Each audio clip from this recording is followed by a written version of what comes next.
Muy buenos días, les saluda Rodrigo Menéndez y me acompaña Luis Correa Mena. Don Luis. Muy buenos días. Federico Berrueto. Don Federico. Un privilegio estar con Luis, estar contigo, estar en la revista. Muchísimas gracias. Oye, bueno, pues... Él sí es educado. Claro. Sí. Tú sí eres mal educado, evidentemente. No, ambos amigos de esta casa editorial. Oye, quería preguntarles cómo sienten a los partidos políticos previo al 24, encaminados al 24. Mira, primero debo decir, si me lo permite. Sí, claro. Primero, no hay un partido. El partido, entre comillas, que está dominando la escena política es ni siquiera un movimiento. Es una estructura de poder que primero se construyó para ganar el poder y que ahora desde el poder está dominando el espacio público, pero nada tiene que ver con un partido. Es el instrumento del presidente de la República para tratar de cargar los dados ahora en el proceso electoral de 2 estados y en el presidencial. Por otro lado, tienes los partidos históricos que están en su peor momento. Sus dirigencias, sobre todo la del PRI, con un desprestigio brutal, y por otro lado tenemos una serie de prospectos que desde mi punto de vista están muy por arriba del prestigio, de la reputación y de la calidad, tanto de los partidos como de sus dirigentes. En otras palabras, estamos viviendo una realidad política donde estimo que no van a ser los partidos los actores relevantes del proceso, sino fundamentalmente los intereses que puedan movilizarse en torno a las personas o a los candidatos o a quien resulte candidato o candidata. Luis. Bueno, pues en otros términos pienso muy similar a Federico. En primer lugar, los que ya contamos algunos años hemos visto expresiones similares a estas, un ejercicio del poder y un membrete partido que no es el que hace la política, no es el que ejerce el poder, pero es el que sirve para registrar candidatos en un proceso electoral. De alguna manera, ese es el instrumento Morena para el ejercicio del poder de Andrés Manuel y su grupo, ¿no? Y eso lo hemos visto, decía yo, los que contamos algunos años, lo hemos visto anteriormente. Cuando el partido, pues, era supeditado, era únicamente el membrete de uso electoral por parte del grupo que dominaba y que ejercía el poder. Y por la parte de los partidos, también coincido con Federico en ese sentido, porque yo creo que más que preocuparnos por los partidos, los partidarios son los que se tienen que preocupar de eso. Lo que vemos es la necesidad de una cohesión social para enfrentar el ejercicio del poder de las características que se está dando en México.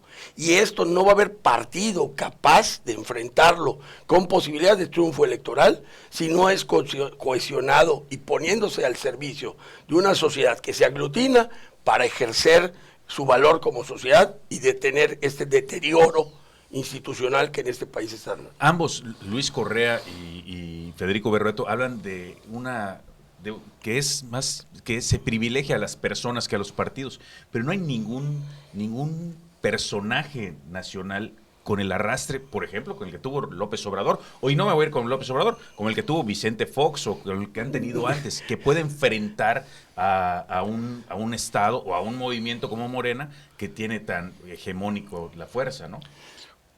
Bueno, mira, lo de Andrés Manuel López Obrador primero es un proceso que llevó mucho tiempo. Por otro lado, de origen, López Obrador ha sido un político disruptivo. Es decir, un político que se desentiende de las reglas, de las tradiciones, de los principios que cada uno de los partidos pueda tener. Bueno, tan es así que López Obrador acabó con el PRD y ahora incluso está en el intento de acabar con el PRI, que es el partido de origen de López Obrador. Y no es que haya construido un partido alterno. Morena no es un partido político, insisto. Lo que estamos viendo es una lucha descarnada por el poder. Eso es lo que a mí me preocupa. Y bueno, no habría mayor inquietud si esto se hiciera respetando la institucionalidad vigente, las reglas del juego. Pero lo que estamos viendo como parte de ese mismo intento, destruir al árbitro electoral, desentenderse de las leyes, incluso en la vía de la militarización, va a contrapelo de la Constitución. En otras palabras, vemos un proceso muy preocupante de que la lucha por el poder se dé fuera de las instituciones que de una u otra forma le dan cauce, contienen el abuso y por otro lado dan oportunidad a que esto se desarrolle de una forma un tanto más racional. Oye, Luis. Bueno, aquí yo empezaría los matices con Federico. Sí. Aún validando en mi convicción lo disruptivo que ha sido el presidente, la fortaleza no se las da esa disrupción, sino el uso de la comunicación, conocedor de la sensibilidad del mexicano. Yo creo que él está hablando a un mercado de resentimientos, le está hablando a un mercado social de aspiraciones o de rechazos, y eso le es eficiente. Entonces, no el violar la ley lo hace fuerte, sino decirle al mexicano que si él padece algún dolor es culpa de otro mexicano. Y de alguna manera enfrenta a los mexicanos teniendo la capacidad de aglutinar a los que se ubican en uno de los dos partes. El problema en este país es que los demás mexicanos no hemos sido capaces de, ya ubicados en la contraparte de Andrés Manuel, unirnos para enfrentarlo. Entonces allá es donde, ese es el reto. ¿Por qué tanto Federico como un servidor hacen énfasis en las personas y tú expresamente preguntas, ¿y quién es ese superhombre? Yo creo que no se requiere un superhombre, se requiere una comunidad de causa. No la terminamos de asimilar todos. No terminamos de entender que aún siendo diferentes entre nosotros, si no nos cohesionamos, la contraparte es más fuerte que la división de la otra parte. O sea, nosotros pudiéramos ser más fuertes que quien ejerce hoy el poder, pero como estamos fragmentados en una serie de intereses individuales o colectivos, no logramos esa cohesión que independientemente del nombre puede lograr la fortaleza para derrotar a quien ejerce el poder hoy. Pero ¿quién puede capitalizar ese descontento contra el gobierno, me refiero? Y te voy a poner, oye, nombres y apellidos. Tienes a Beatriz Paredes por parte del PRI, tienes a Enrique de la Madrid, tienes a Naya, tienes a... Tú pones los apellidos, yo los quito. A ver. Porque aquí lo que tenemos que, todas las partes, empezando por los partidos políticos, estar dispuestos a sumarse, aunque no prevalezca mi interés, mi candidato, mi posición. En la medida en que los partidos políticos sean incapaces de subordinarse públicamente, o sea, que la gente entienda, asuma y valide que se están subordinando al interés nacional, en esa medida los electores confiarán nuevamente en los partidos políticos como instrumento de ellos para darse el poder que quieren, y no al revés. Exactamente, lo que yo diría. Lo que no están viendo los partidos es que el juego ahora es distinto. Criterio de las personas como candidatos, si no tienen como respaldo todo un proceso político que los arrope, van a ser candidaturas que simplemente no van a poder comunicar, no van a poder prosperar, no van a poder convocar, ni mover, ni conmover, porque estaríamos todavía en el viejo paradigma de la política, donde partidos, candidatos, no, el juego ahora es distinto. Y tan es distinto que el mejor ejemplo es Andrés Manuel López Obrador. Andrés Manuel López, no le podemos regatear su eficacia en términos de cómo conectar, mover y comunicar con la sociedad. Y tiene razón Luis, no nada más es un desplante autoritario, no, es el soporte social que ha tenido incluso para llegar a la presidencia, y desde la presidencia, a pesar de resultados desastrosos en todos los órdenes, continúa teniendo un respaldo, y esto precisamente por lo que decía Luis, tienes tú una sociedad descontenta, o al menos un componente importante es el de la insatisfacción, el del agravio incluso, y en ese sentido Andrés Manuel se presenta no como un presidente, ni como una autoridad, ni como un dirigente partidario, ni como una propuesta política convencional, no. Él se sale de todo ese aspecto precisamente para poder sumar esas adhesiones. Si los partidos y los personajes de los partidos no entienden cuál es el nuevo juego, pues se van a quedar elaborando en el aire. Pero yo diría al respecto que no todo es novedad. A ver, ubiquémonos en el año 2000. Independientemente de la personalidad de un Vicente Fox, aglutinó votos y personajes que no tenían nada que ver con el Partido Acción Nacional. O sea, no es una historia nueva de 2020 para la fecha, que los distintos y distantes puedan aglutinarse para un propósito conjunto. Y el propósito conjunto ni siquiera fue la construcción detallada, concertada de un nuevo México de ciertas características, fuera el PRI de los Pinos. O sea, que resulta que una convocatoria de rechazo puede lograr una cohesión poderosa hasta la victoria. Es decir, una mayoría de rechazo más que jalar algo positivo. Puede ser algo negativo. Desafortunadamente, lo sabemos y hay que reconocerlo, siempre la motivación negativa suele ser más poderosa. Y por su ambigüedad es más fácil de ser captadora de adhesiones. Cuando tú empiezas a definir las cosas, empiezan a decantar la gente. Pero un rechazo a algo tan absurdo como lo que está señalándose, que está sucediendo en México, es muy vendible. Oye, Federico, coincides con Luis con eso que está diciendo precisamente las mayorías de rechazo y que, digamos, se puede unir todos en torno a un rechazo hacia algo, como fuera del PRI de los Pinos. Es que eso es justamente lo que tiene que hacer. Porque alguien tiene que capitalizarlo, mira, ¿no? el 21, ¿qué te dice?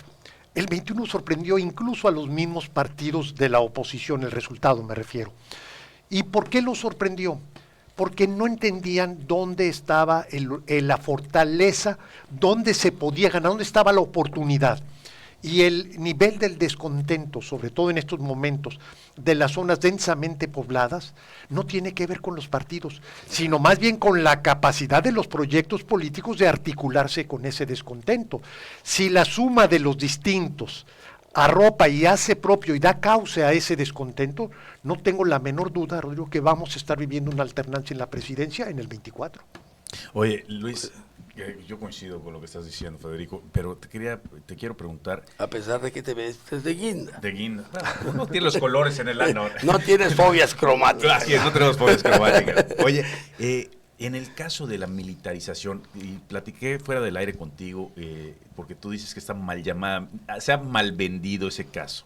Se ha mal enfrentado, comunicacionalmente diría yo. Se ha mal enfrentado por parte de la oposición. Por parte de la oposición. Pues si la oposición mira, no, bueno, no toda. En primer lugar, no toda. Lo que pasa es que hay ciertos integrantes de la oposición que siempre plantean todas sus posiciones en términos muy legalistas que son poco vendibles.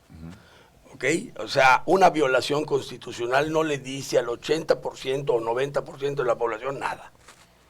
Y a la mitad de los que les dice algo una violación constitucional, a la mitad les vale un cacahuate. Entonces, fincar el argumentario social o frente a la sociedad en términos de violación constitucional me parece un error.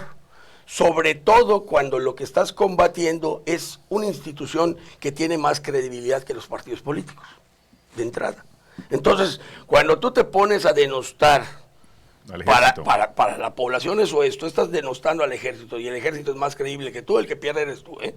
Entonces, pero además la oposición no ha sido ni siquiera capaz de reconocer y utilizar que el uso del ejército para el combate de la inseguridad y de la delincuencia organizada en este país lo inició el PAN y lo usó el PRI en sus sexenios. Son los que sacaron a la calle. Entonces, allá también pierde solidez el argumento en contra, porque dicen, ¿y por qué lo dices ahora? Si antes tú lo hiciste, ¿no? Entonces, yo creo que el énfasis del combate a la militarización debiera estar en el uso que se le está dando a los militares y el poco resultado que hay del combate a la delincuencia. Ahí está el meollo del cuestionamiento. Allá debiera ubicarse o focalizarse el meollo del cuestionamiento y no está allá. ¿Qué debieran decir? No, pues yo encantado, yo si fuera diputado opositor en la Cámara me encantaría decir, yo encantado de que el ejército nos ayude a detener a los delincuentes. Pero ¿y cuándo están deteniendo a los delincuentes? Si hemos visto escenas múltiples donde el ejército huye porque no le dan permiso ni siquiera de combatir a los criminales en este país, por un lado, ¿no? Y por otro lado, yo estoy de acuerdo que los militares ayuden a la seguridad de este país, pero ¿qué necesidad tienen de que construyan aeropuertos que no funcionan, por ejemplo? ¿No? Entonces, si dices, no, es que están violando la Constitución, y bueno, están usando demasiado tiempo en decir algo que no les dice nada al grueso de la población. Federico. Sí, mira, en eso mismo, y coincido plenamente con Luis, de que la oposición ha sido muy desafortunada en hacer su crítica a la propuesta presidencial. Y hay algo que es central en todo esto, y hay dos ejemplos, Coahuila y Yucatán. En Coahuila y Yucatán, que son los estados hoy por hoy con los mejores números en materia de seguridad pública, lo que vemos, ¿dónde está esa respuesta? ¿Está en la Guardia Nacional? ¿Está en las Fuerzas Armadas? ¿Qué es lo que ha permitido ganarle, en el caso de Coahuila, terreno a la delincuencia y en el caso de Yucatán, mantener la paz social y la seguridad? Lo que tiene que ver fundamentalmente son las fuerzas municipales, estatales, o sea, lo que es esa relación de la sociedad con las policías locales, y es algo que justamente ha destruido este gobierno. Estamos considerablemente peor ahora en términos presupuestales, en términos de coordinación interinstitucional, en términos de las mismas instancias que se crearon para irle ganando terreno a la inseguridad. Estamos peor que siempre. Entonces, el tema de la discusión no es tanto militarización, no, es cómo tener una respuesta adecuada al problema de la inseguridad. Y esta respuesta necesariamente pasa por involucrar a la sociedad, cosa que no está sucediendo, y segundo, por el fortalecimiento de la capacidad institucional de estados y municipios. Entonces nos vende el gobierno federal, abundando un poquito, nos vende que su proyecto de militarización es en favor de la seguridad.